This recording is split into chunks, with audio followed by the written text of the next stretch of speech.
आपण बघू शकतो का कळवण तालुक्यातील आंबोर्डे जामशेत रस्ता गेल्या काही दिवसापूर्वी करण्यात आलेला आहे. मात्र हा रस्ता करत असताना संबंधित कॉन्ट्रॅक्टरने या रस्त्यालगत दोन्ही साईड चारी मारणं अपेक्षित होतं. मात्र तसं न केल्यामुळे संपूर्ण पाणी हे शेतकऱ्यांच्या शेतामध्ये आलेलं आहे आणि जो आपण बघू शकतो हे किती मोठ्या प्रमाणात पाणी हे शेतकऱ्यांच्या शेतामध्ये आलेलं आहे आणि जो कोणी या कामासाठी अधिकारी नेमण्यात आलेला होता, मात्र त्या संबंधित अधिकाऱ्यांनी देखील तितकंच गांभीर्याने काम करून घेणं अपेक्षित होतं. कारण शेतकऱ्यांचा रस्ता ज्यावेळेस शेतामधून जात असतो त्यावेळेस जी शेतालगत रस्त्यालगत चारी मारावी लागते, मात्र ती चारी न मारल्याने आज शेतकऱ्यांचे प्रचंड मोठ्या प्रमाणात नुकसान झालेले आहे आणि शेतकऱ्यांनी या कामावरती रोष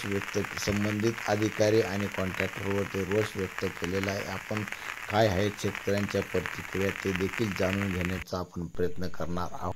पावसाळ्यात पाऊस पडल्याने रस्त्याचं पाणी हे शेतात आणि घरामध्ये घुसतं आणि शेतात पाणी घुसल्याने पिकांचंही नुकसान खूप मोठ्या प्रमाणात होतं. याच्याकडे जो रस्ता नवीन बनवला आहे त्याने त्या रस्त्याला चारा नसल्यामुळे ते पाणी डायरेक्ट यांच्या घरात जातं आणि आमच्या शेतात तुम्हाला दिसेल सोयाबीन आणि कोथिंबीरच्या पिकामध्ये गेल्याने खूप मोठ्या प्रमाणात नुकसान होतं आमचं. याच्याकडे जे अधिकारी लोक आहेत त्यांनी याच्याकडे लक्ष देणं गरजेचं आहे. आमच्याकडं पाऊस खूप पडतो आणि रस्त्याला चाऱ्या नसल्यामुळं सगळं पाणी आमच्या घरात सगळं शिरलं आहे आणि रस्त्यावाल्याचं काय सगळं दुर्लक्ष आहे.